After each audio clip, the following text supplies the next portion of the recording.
23. La guerra contra ti mismo. Introducción.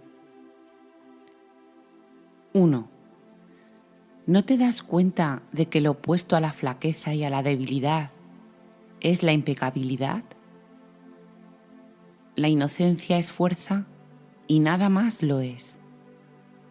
Los que están libres de pecado no pueden temer, pues el pecado, de la clase que sea, implica debilidad. El alarde de fuerza del que el ataque se quiere valer para encubrir la flaqueza no logra ocultarla, pues ¿cómo se iba a poder ocultar lo que no es real? Nadie que tenga un enemigo es fuerte, y nadie puede atacar a menos que crea tener un enemigo.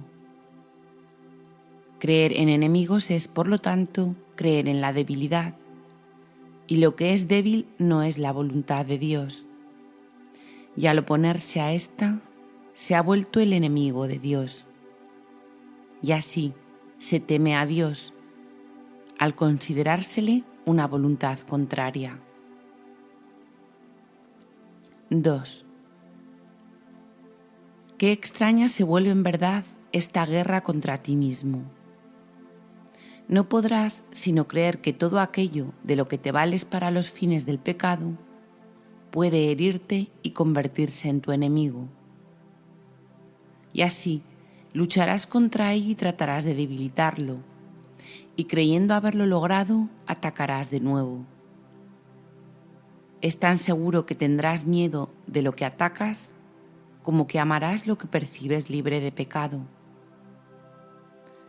Todo aquel que recorre con inocencia el camino que el amor le señala, camina en paz, pues el amor camina a su lado, resguardándolo del miedo. Y lo único que ve son seres inocentes, incapaces de atacar. 3. Camina gloriosamente con la cabeza bien alta y no temas ningún mal.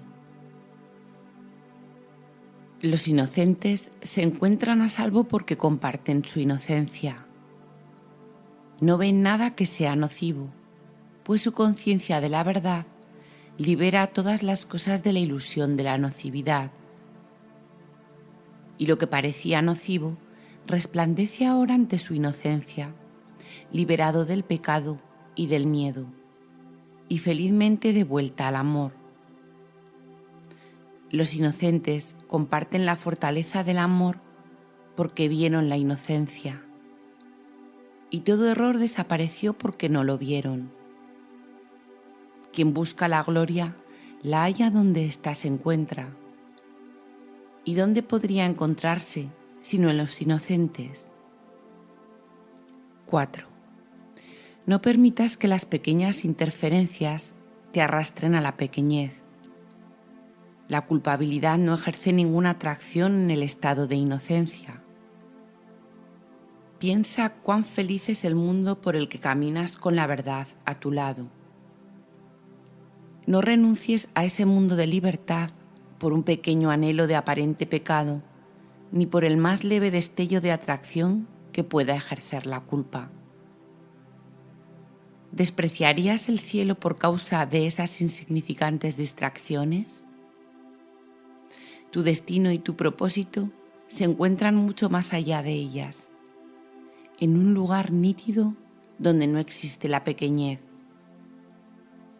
Tu propósito no se aviene con ninguna clase de pequeñez, de ahí que no se avenga con el pecado. 5. No permitamos que la pequeñez haga caer al Hijo de Dios en la tentación. Su gloria está más allá de toda pequeñez, al ser tan inconmensurable e intemporal como la eternidad. No dejes que el tiempo enturbie tu visión de Él. No lo dejes solo y atemorizado en su tentación, sino más bien ayúdalo a que la supere y a que perciba la luz de la que forma parte. Tu inocencia alumbrará el camino a la suya, y así la tuya quedará protegida y se mantendrá en tu conciencia. Pues ¿quién puede conocer su gloria y al mismo tiempo percibir lo pequeño y lo débil en sí mismo? ¿Quién puede caminar temblando de miedo por un mundo temible y percatarse de que la gloria del cielo refulge en él? 6.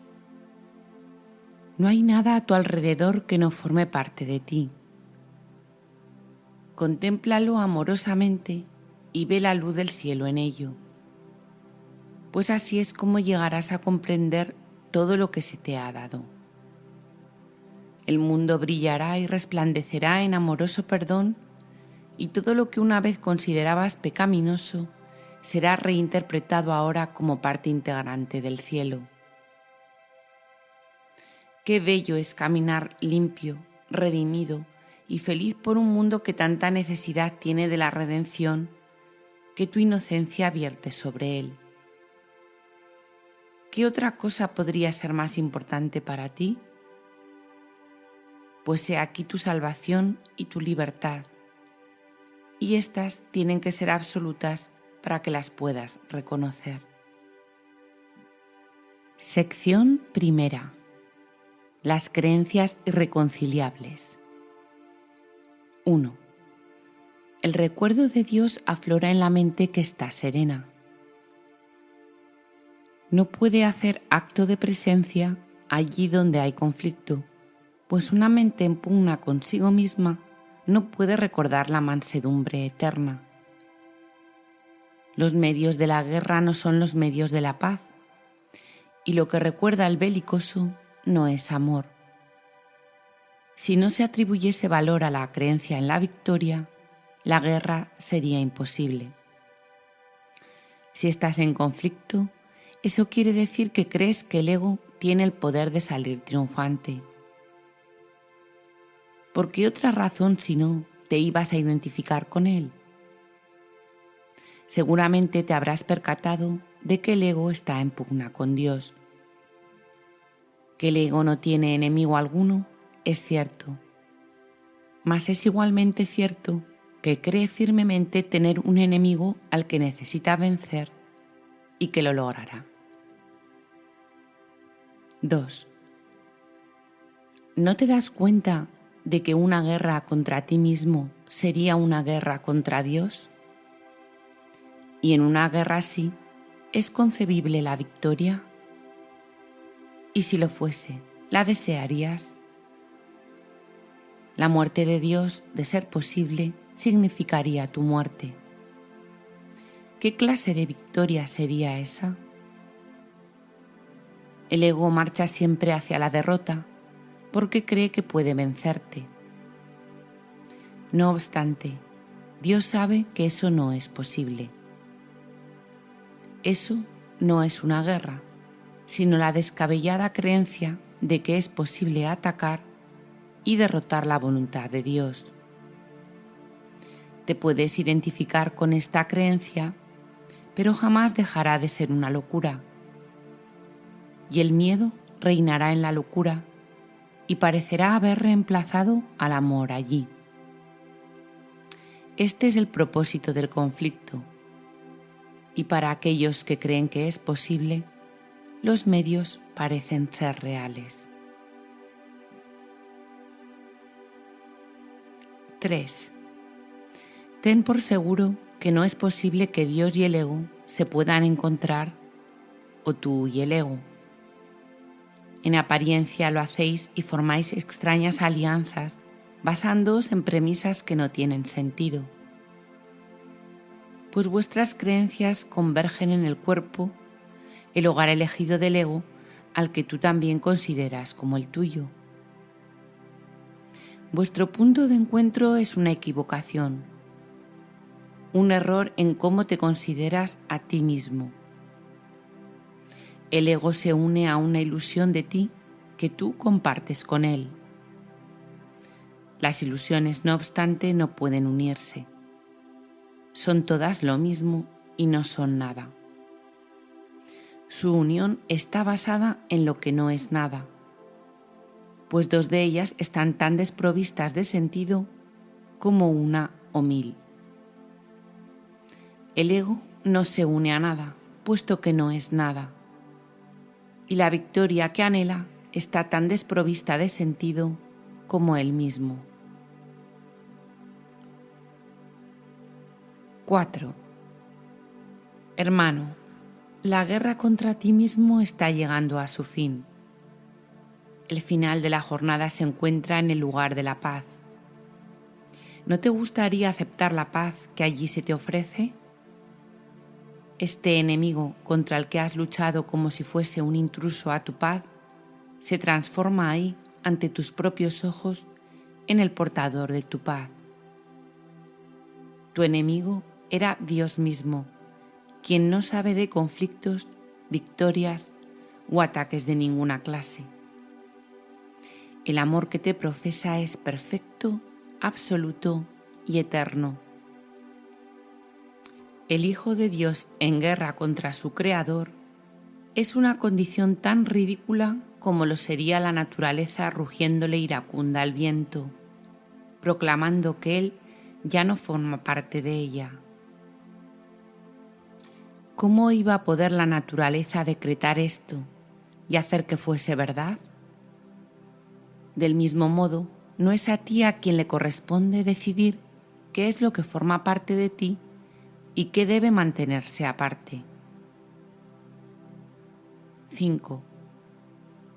Esta guerra contra ti mismo se emprendió para enseñarle al Hijo de Dios que Él no es quien realmente es y que no es el Hijo de su Padre. A tal fin, debe borrar de su memoria el recuerdo de Él. En la vida corporal, dicho recuerdo se olvida. Y si piensas que eres un cuerpo, creerás haberlo olvidado. Mas la verdad nunca puede olvidarse de sí misma, y tú no has olvidado lo que eres. Solo una extraña ilusión de ti mismo, un deseo de derrotar lo que eres, es lo que no se acuerda. 6. La guerra contra ti mismo no es más que una batalla entre 2 ilusiones que luchan para diferenciarse la una de la otra, creyendo que la que triunfe será la verdad. No existe conflicto alguno entre ellas y la verdad, ni tampoco son ellas diferentes entre sí. Ninguna de las dos es verdad. Por lo tanto, no importa qué forma adopten. Lo que las engendró es una locura y no pueden sino seguir formando parte de ello.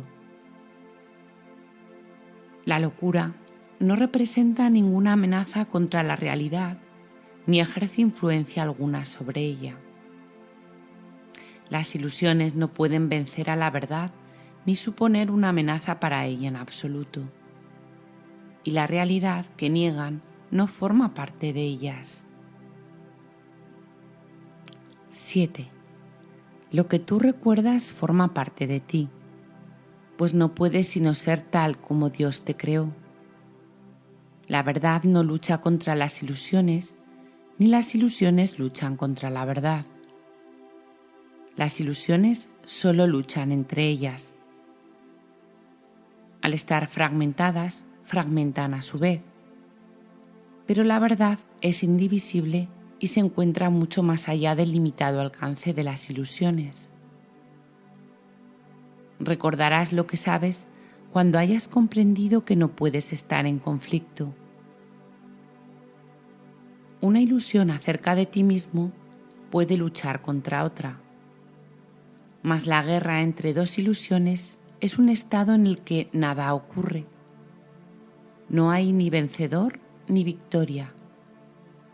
Y la verdad se alza radiante, más allá del conflicto, intacta y serena en la paz de Dios. 8. Los conflictos solo pueden tener lugar entre 2 fuerzas. No pueden existir entre lo que es un poder y lo que no es nada. No hay nada que puedas atacar que no forme parte de ti. y al atacarlo das lugar a dos ilusiones de ti mismo en conflicto entre sí. Y esto ocurre siempre que contemplas alguna creación de Dios de cualquier manera que no sea con amor. El conflicto es temible, pues es la cuna del temor. Mas lo que ha nacido de la nada no puede cobrar realidad mediante la pugna. ¿Por qué llenar tu mundo de conflictos contigo mismo? Deja que toda esa locura quede deshecha y vuélvete en paz al recuerdo de Dios, el cual brilla aún en tu mente serena. 9. Observa cómo desaparece el conflicto que existe entre las ilusiones cuando se lleva ante la verdad, pues solo parece real si lo ves como una guerra entre verdades conflictivas en la que la vencedora es la más cierta, la más real y la que derrota la ilusión que era menos real, que al ser vencida se convierte en una ilusión. Así pues, el conflicto es la elección entre dos ilusiones, una a la que se coronará como real y la otra que será derrotada y despreciada. En esta situación el Padre jamás podrá ser recordado. Sin embargo, no hay ilusión que pueda invadir su hogar y alejarlo de lo que Él ama eternamente. Y lo que Él ama no puede sino estar eternamente sereno y en paz porque es su hogar. 10. Tú, su Hijo bien amado, no eres una ilusión, puesto que eres tan real y tan santo como Él. La quietud de tu certeza acerca de Él y de ti mismo es el hogar de ambos, donde moráis como uno solo y no como entes separados. Abre la puerta de su santísimo hogar y deja que el perdón elimine todo vestigio de la creencia en el pecado, la cual priva a Dios de su hogar y a su Hijo con él. No eres un extraño en la casa de Dios. Dale la bienvenida a tu hermano al hogar donde Dios mismo lo ubicó en serenidad y en paz y donde mora con él. Las ilusiones no tienen cabida allí donde mora el amor, pues éste te protege de todo lo que no es verdad. Moras en una paz tan ilimitada como la de aquel que la creó, y a aquellos que quieren recordarlo a Él se les da todo. El Espíritu Santo vela su hogar, seguro de que su paz jamás puede ser perturbada. 11. ¿Cómo iba a ser posible que el santuario de Dios se volviera contra sí mismo y tratase de subyugar al que allí mora? Piensa en lo que ocurre cuando la morada de Dios se percibe a sí misma dividida. El altar desaparece, la luz se vuelve tenue y el templo del Santísimo se convierte en la morada del pecado. Y todo se olvida, salvo las ilusiones. Las ilusiones pueden estar en conflicto porque sus formas son diferentes y batallan únicamente para establecer qué forma es real. 12. Las ilusiones encuentran ilusiones. La verdad se encuentra a sí misma. El encuentro de las ilusiones conduce a la guerra, mas la paz se extiende a sí misma al contemplarse a sí misma. La guerra es la condición en la que el miedo nace, crece e intenta dominarlo todo. La paz es el estado donde mora el amor y donde busca compartirse a sí mismo. La paz y el conflicto son opuestos. Allí donde uno mora, el otro no puede estar. Donde uno de ellos va, el otro desaparece. Así es como el recuerdo de Dios queda nublado en las mentes que se han convertido en el campo de batalla de las ilusiones. Mas su recuerdo brilla muy por encima de esta guerra insensata, listo para ser recordado cuando te pongas de parte de la paz. Sección segunda. Las leyes del caos. 1. Puedes llevar las leyes del caos ante la luz, pero nunca las podrás entender. Las leyes caóticas no tienen sentido, por lo tanto se encuentran fuera de la esfera de la razón. No obstante, aparentan ser un obstáculo para la razón y para la verdad. Contemplémoslas, pues, detenidamente para poder ver más allá de ellas y entender lo que son y no lo que quieren probar. Es esencial que se entienda cuál es su propósito, porque su fin es crear caos y atacar la verdad. Estas son las leyes que rigen el mundo que tú fabricaste. Sin embargo, no gobiernan nada ni necesitan violarse. Necesitan simplemente contemplarse y trascenderse. 2. La primera ley caótica es que la verdad es diferente para cada persona. Al igual que todos estos principios, este mantiene que cada cual es un ente separado con su propia manera de pensar que lo distingue de los demás. Este principio procede de la creencia en una jerarquía de ilusiones, que algunas son más importantes que otras y por lo tanto más reales. Cada cual establece esto para sí mismo y le confiere realidad atacando lo que otro valora. Y el ataque se justifica porque los valores difieren, y los que tienen distintos valores parecen ser diferentes y por ende enemigos. 3. Observa cómo parece ser esto un impedimento para el primer principio de los milagros, pues establece grados de verdad entre las ilusiones, haciendo que algunas parezcan ser más difíciles de superar que otras. Si uno pudiese darse cuenta de que todas ellas son la misma ilusión y de que todas son igualmente falsas, sería fácil entender entonces por qué razón los milagros se aplican a todas ellas por igual. Cualquier clase de error puede ser corregido precisamente porque no es cierto. Cuando se lleva ante la verdad en vez de ante otro error, simplemente desaparece. Ninguna parte de lo que no es nada puede ser más resistente a la verdad que otra.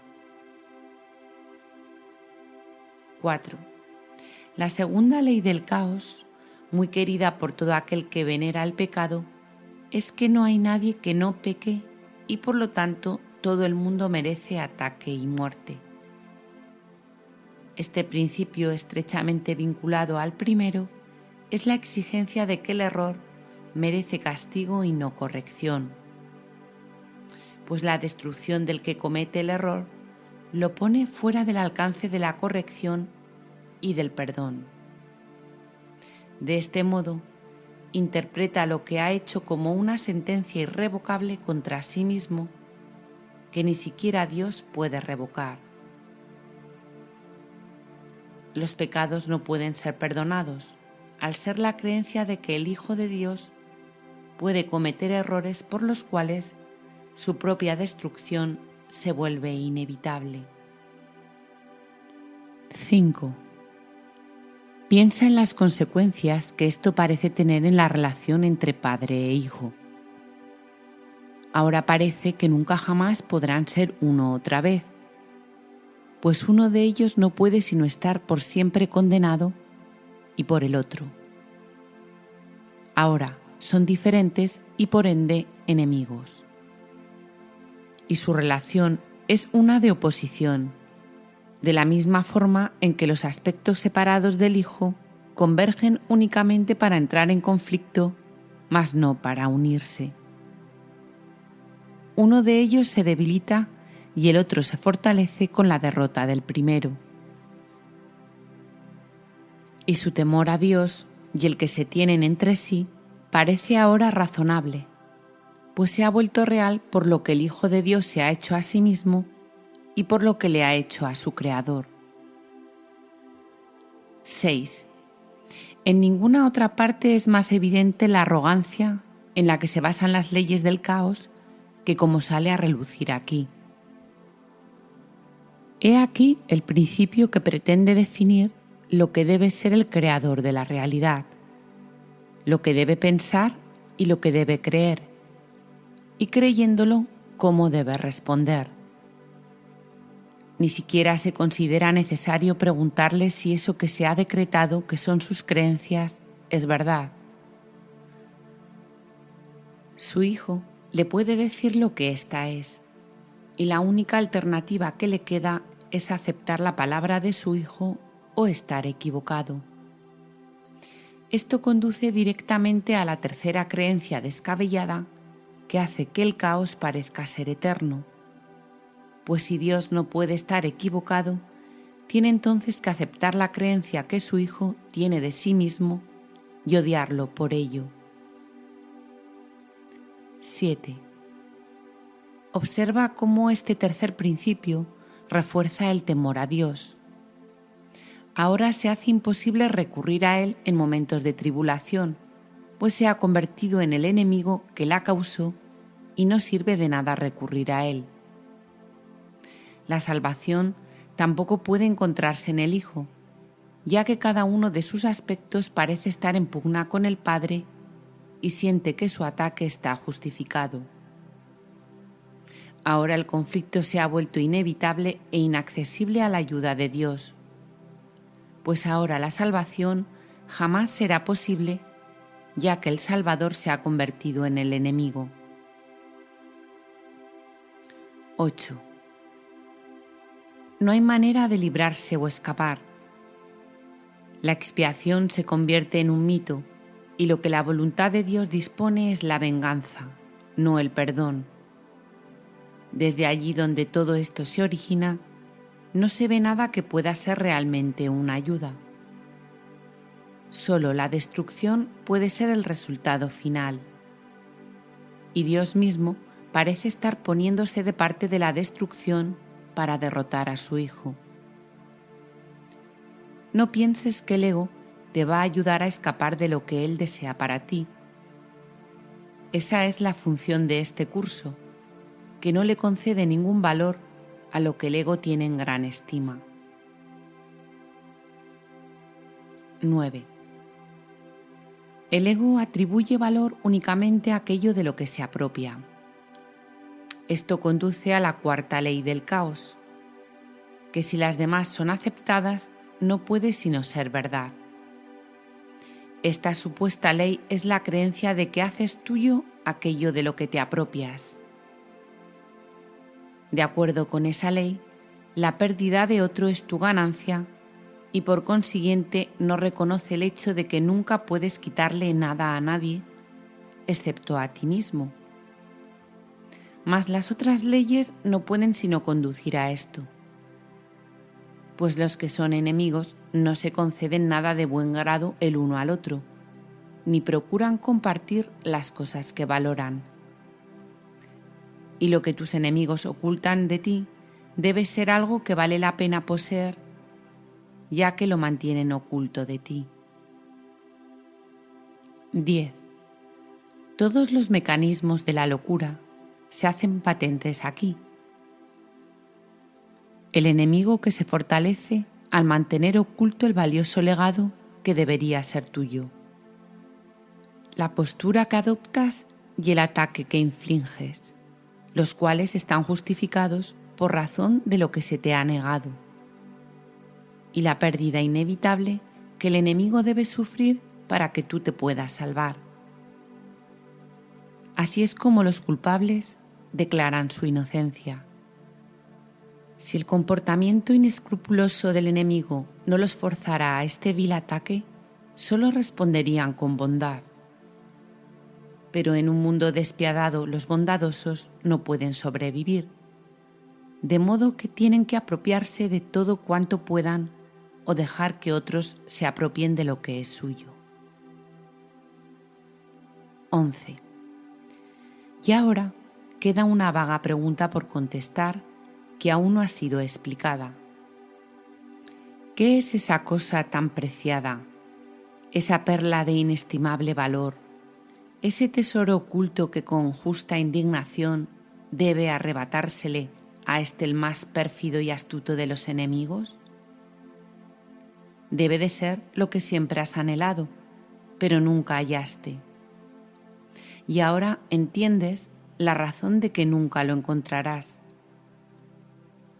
Este enemigo te lo había arrebatado y lo ocultó donde jamás se te habría ocurrido buscar.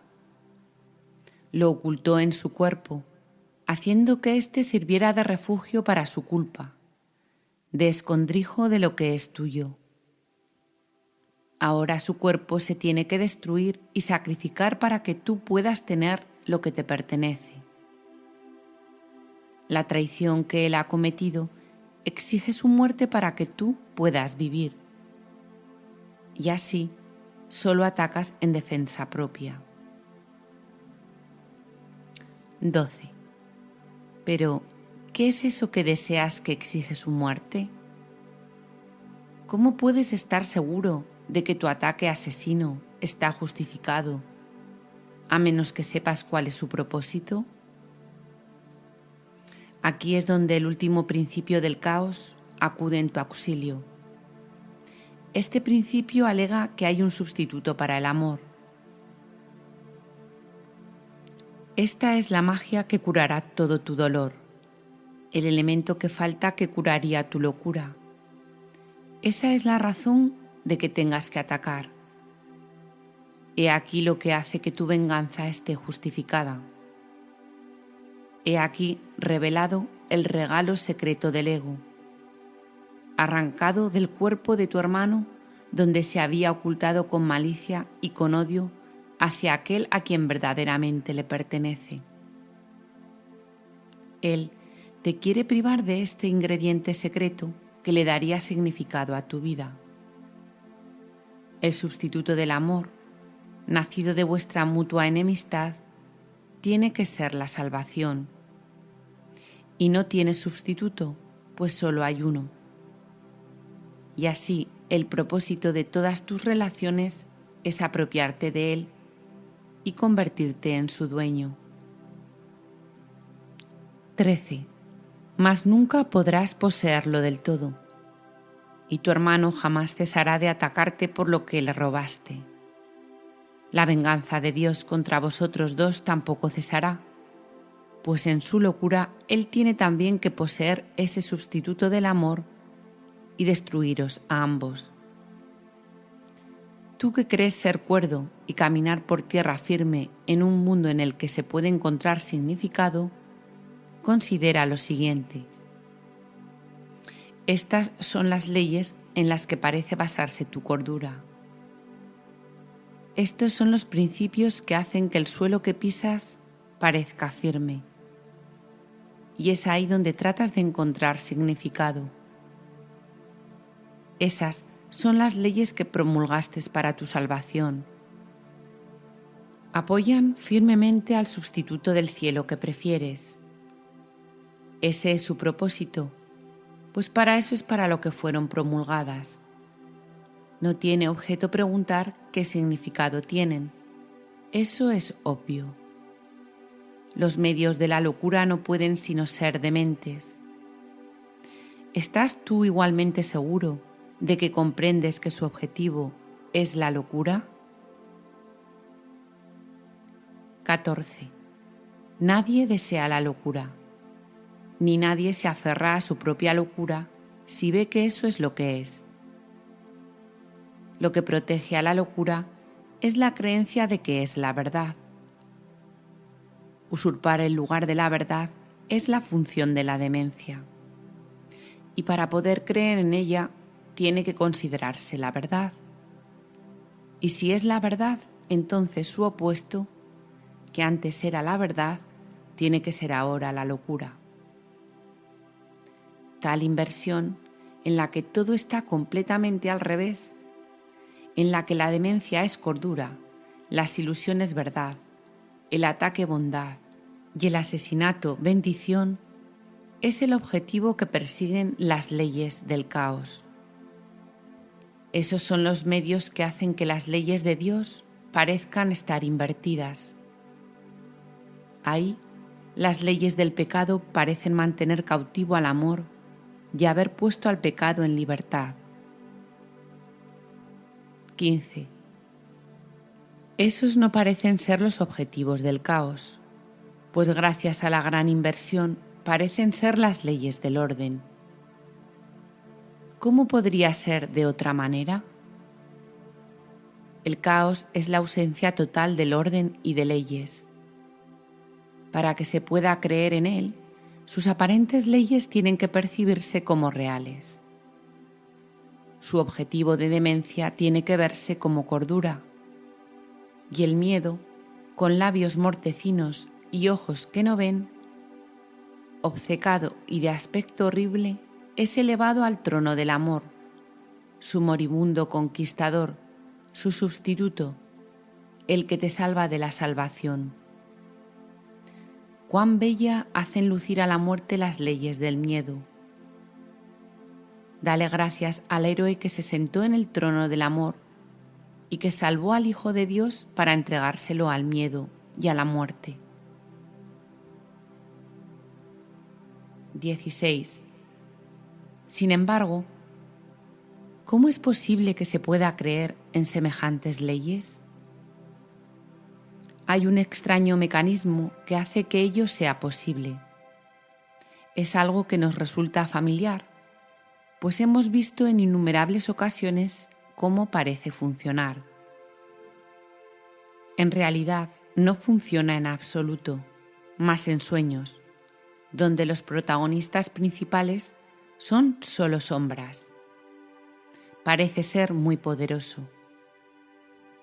Ninguna de las leyes del caos podría coaccionar a nadie a que creyese en ella, si no fuera por el énfasis que se pone en la forma y por el absoluto desprecio que se hace del contenido.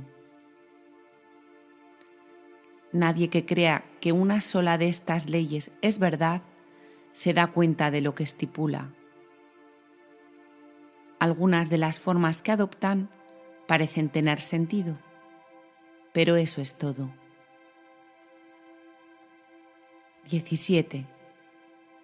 ¿Cómo es posible que algunas formas de asesinato no signifiquen muerte? ¿Puede acaso un ataque, sea cual sea la forma en que se manifieste, ser amor? ¿Qué forma de condena podría ser una bendición? ¿Quién puede incapacitar a su Salvador y hallar la salvación? No dejes que la forma que adopte el ataque contra tu hermano te engañe. No puedes intentar herirlo y al mismo tiempo salvarte. ¿Quién puede estar a salvo del ataque atacándose a sí mismo? ¿Cómo iba a importar la forma en que se manifiesta esta locura?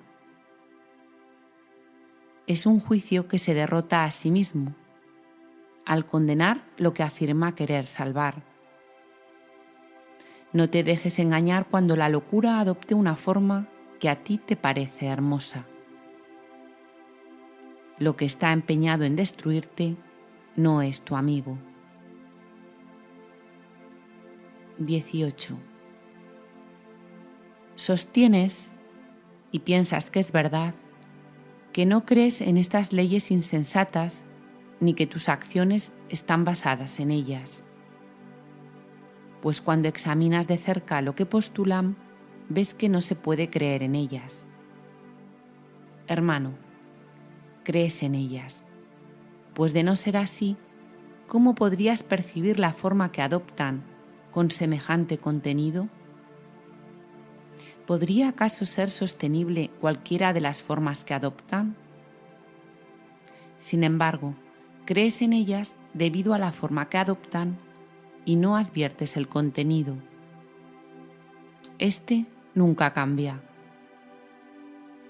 ¿Puedes acaso darle vida a un esqueleto pintando sus labios de color rosado, vistiéndolo de punta en blanco, acariciándolo y mimándolo? ¿Y puede acaso satisfacerte la ilusión de que estás vivo? 19. Fuera del cielo no hay vida. La vida se encuentra allí donde Dios la creó. En cualquier otro estado que no sea el cielo, la vida no es más que una ilusión. En el mejor de los casos parece vida, en el peor, muerte. Ambos son, no obstante, juicios acerca de lo que no es la vida, idénticos en su inexactitud y falta de significado. Fuera del cielo la vida es imposible, y lo que no se encuentra en el cielo no se encuentra en ninguna parte. Fuera del cielo lo único que hay es un conflicto de ilusiones, de todo punto insensato, imposible y más allá de la razón, aunque se percibe como un eterno impedimento para llegar al cielo. Las ilusiones no son sino formas. Su contenido nunca es verdad.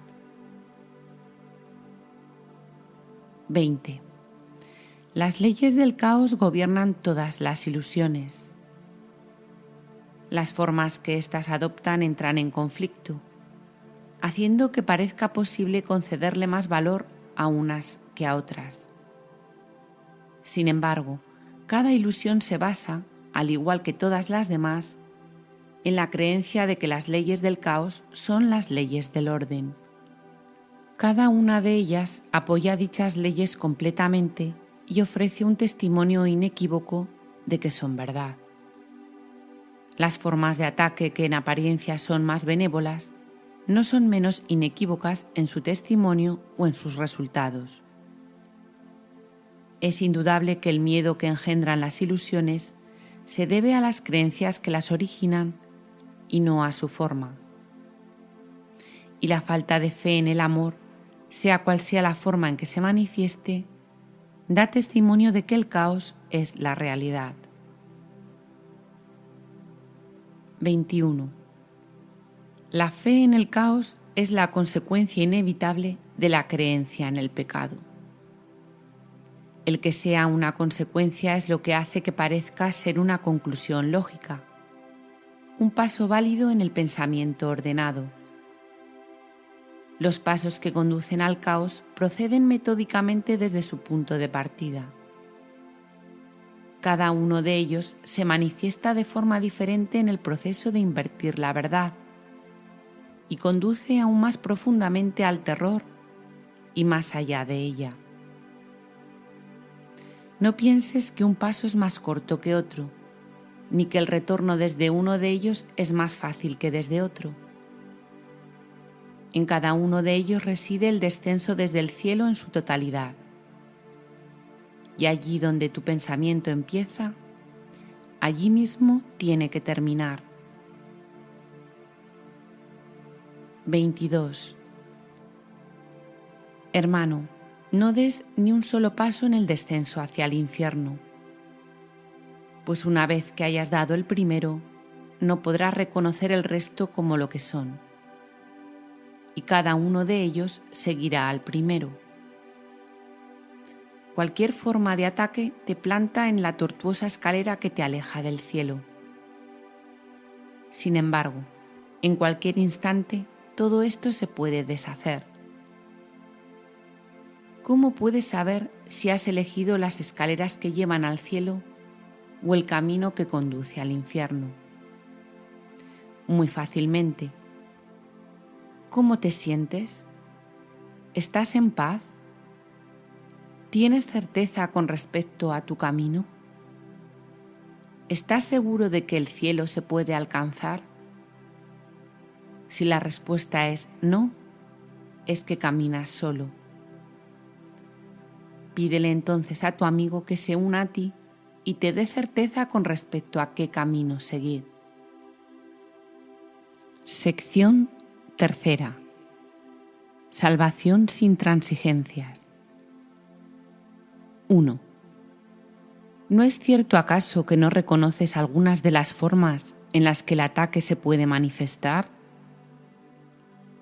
Si es cierto que el ataque en cualquiera de sus formas te hará daño, y que te hará daño como lo haría cualquiera de las formas que sí reconoces, entonces se puede concluir que no siempre reconoces la fuente del dolor. Cualquier forma de ataque es igualmente destructiva. Su propósito es siempre el mismo. Su única intención es asesinar. ¿Y qué forma de asesinato puede encubrir la inmensa culpabilidad y el terrible temor a ser castigado que el asesino no puede por menos que sentir? Puede que niegue ser un asesino y que justifique su infamia con sonrisas mientras la comete. Sin embargo, sufrirá y verá sus intenciones en pesadillas en las que las sonrisas habrán desaparecido y en las que su propósito sale al encuentro de su horrorizada conciencia para seguir acosándolo. Pues nadie que piense en asesinar puede escaparse de la culpabilidad que dicho pensamiento conlleva. Si la intención del ataque es la muerte, ¿qué importa la forma que adopte? 2. ¿Podría cualquier forma de muerte, por muy hermosa y caritativa que parezca, ser una bendición y un signo de que la voz que habla por Dios le está hablando a tu hermano a través de ti? La envoltura no hace el regalo. Una caja vacía, por muy bella que sea y por mucha gentileza que se tenga al darse, sigue estando vacía. Y tanto el que la recibe como el que la da no podrían seguir engañándose por mucho más tiempo. Niégale el perdón a tu hermano y lo estarás atacando. No le estarás dando nada y solo recibirás de él lo que le diste. 3. La salvación no transige en absoluto. Transigir es aceptar únicamente una parte de lo que quieres. Es tomar solo un poco y renunciar al resto. La salvación no renuncia a nada. Se les concede a todos enteramente. Si se le permite la entrada a la idea de transigir, se pierde la conciencia del propósito de la salvación porque no se reconoce. Dicho propósito se niega cuando la idea de transigir se ha aceptado, pues es la creencia de que la salvación es imposible.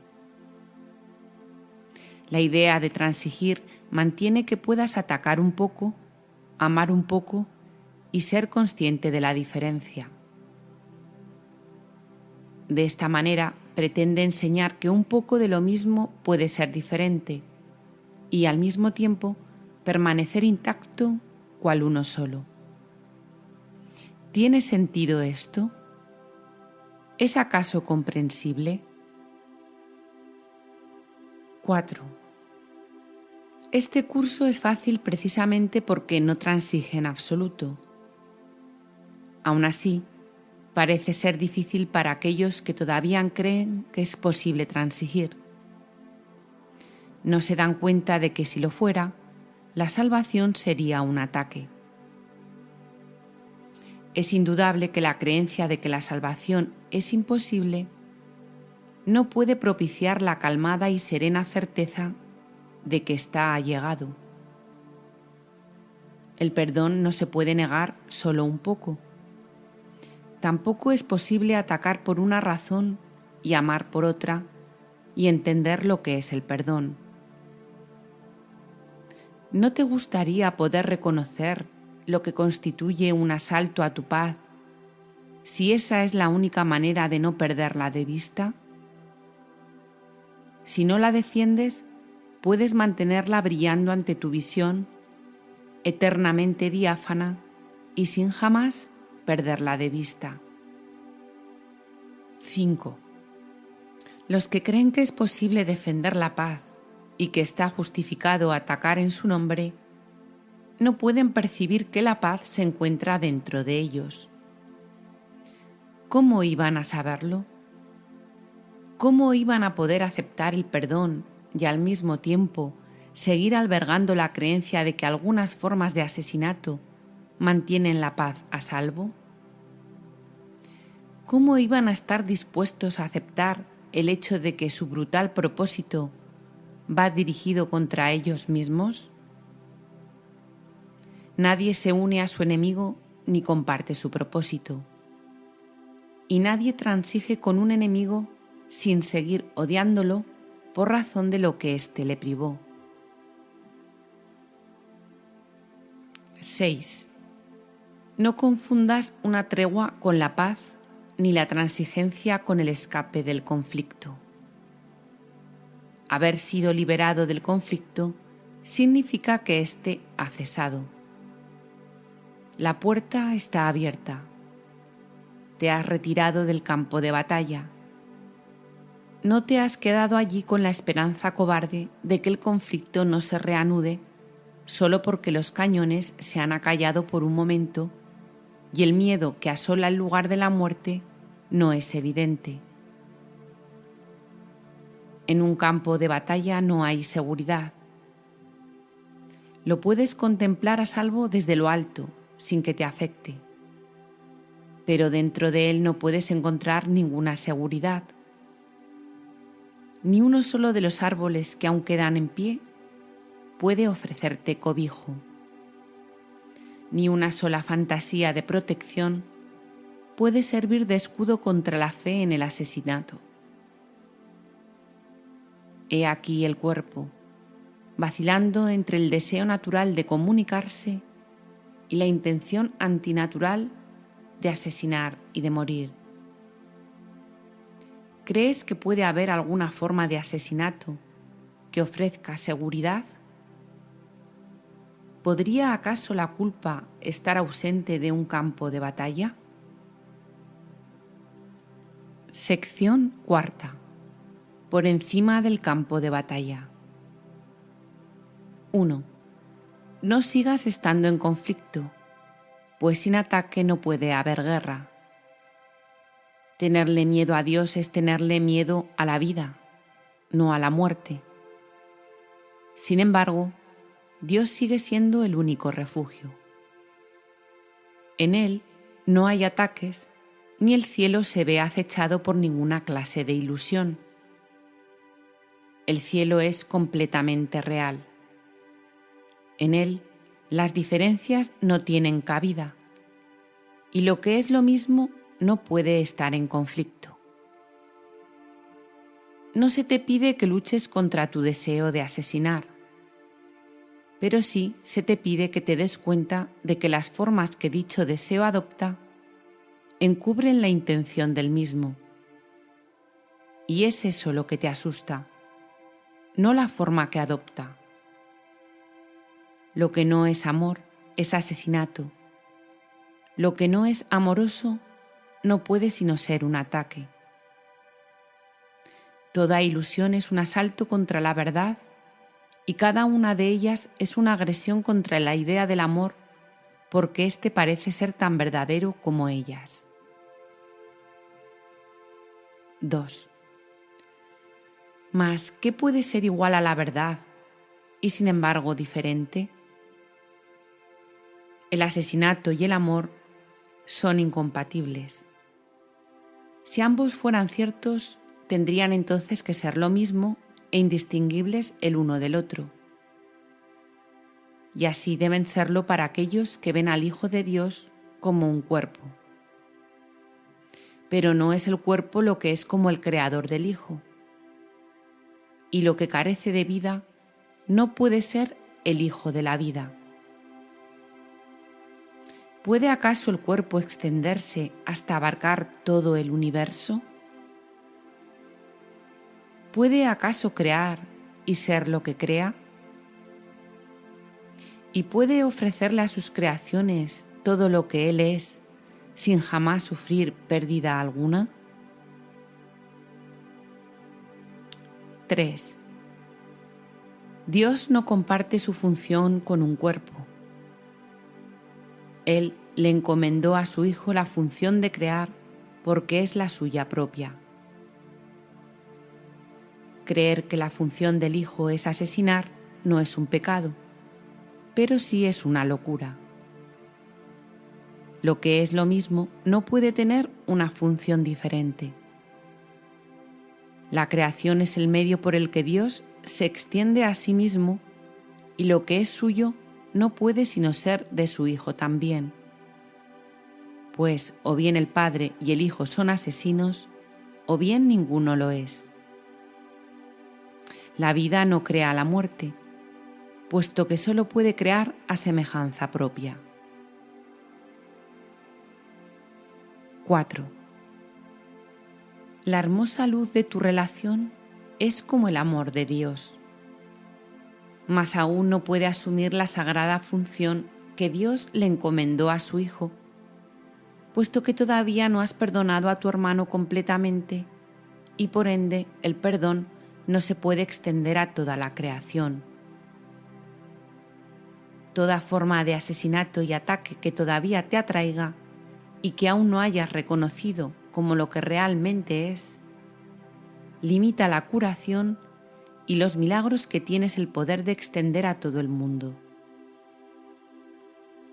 Aún así, el Espíritu Santo sabe cómo multiplicar tus pequeñas ofrendas y hacerlas poderosas. Sabe también cómo elevar tu relación por encima del campo de batalla para que ya no se encuentre más en él. Esto es lo único que tienes que hacer: reconocer que cualquier forma de asesinato no es tu voluntad. Tu propósito ahora es pasar por alto el campo de batalla. 5. Elévate y desde un lugar más alto contémplalo. Desde ahí tu perspectiva será muy diferente. Aquí, en medio de él, ciertamente parece real. Aquí has elegido ser parte de él. Aquí tu elección es asesinar, mas desde lo alto eliges los milagros en vez del asesinato. Y la perspectiva que procede de esta elección te muestra que la batalla no es real y que es fácil escaparse de ella. Los cuerpos pueden batallar, pero el choque entre formas no significa nada. Y este cesa cuando te das cuenta de que nunca tuvo comienzo. ¿Cómo ibas a poder percibir una batalla como inexistente si participas en ella? ¿Cómo ibas a poder reconocer la verdad de los milagros si el asesinato es tu elección? 6. Cuando la tentación de atacar se presente para nublar tu mente y volverla asesina, recuerda que puedes ver la batalla desde más arriba. Incluso cuando se presenta en formas que no reconoces, conoces las señales: una punzada de dolor, un ápice de culpa, pero sobre todo la pérdida de la paz. Conoces esto muy bien. Cuando se presenten, no abandones tu lugar en lo alto, sino elige inmediatamente un milagro en vez del asesinato. Y Dios mismo, así como todas las luces del cielo, se inclinarán tiernamente ante ti para apoyarte, pues habrás elegido permanecer donde Él quiere que estés, y no hay ilusión que pueda atacar la paz de Dios cuando Él está junto a su Hijo. 7.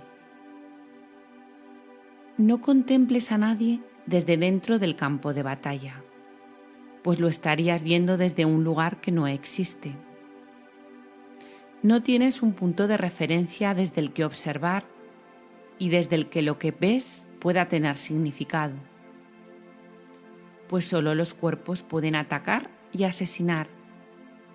Y si este es tu propósito, eso quiere decir que eres un cuerpo. Solo los propósitos unifican, y aquellos que comparten un mismo propósito son de un mismo pensar.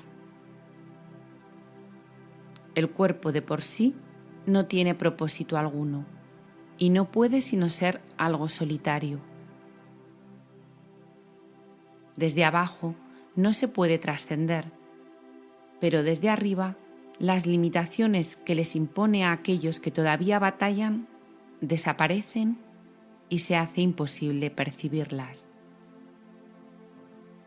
El cuerpo se interpone entre el Padre y el cielo que Él creó para su Hijo, precisamente porque no tiene ningún propósito. 8. Piensa en lo que se les concede a los que comparten el propósito de su Padre, sabiendo que es también el suyo. No tienen necesidad de nada. Cualquier clase de pesar es inconcebible. Son conscientes únicamente de la luz que aman y solo el amor brilla sobre ellos para siempre.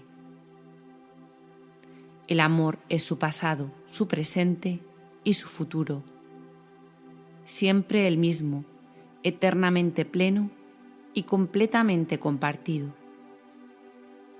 Saben que es imposible que su felicidad pueda jamás sufrir cambio alguno.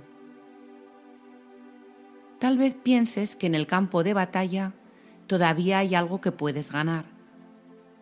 Sin embargo, ¿podría ser eso algo que te ofreciese una calma perfecta y una sensación de amor tan profunda y serena que ninguna sombra de duda pudiera jamás hacerte perder la certeza? ¿Y podría ser algo que durase eternamente?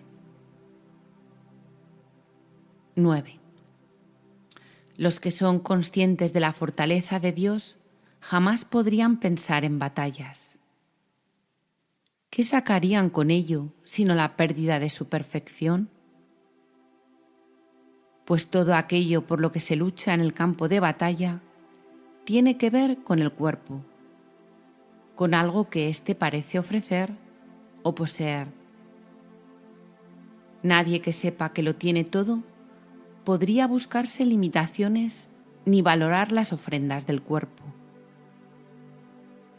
La insensatez de la conquista resulta evidente desde la serena esfera que se encuentra por encima del campo de batalla. ¿Qué puede estar en conflicto con lo que lo es todo?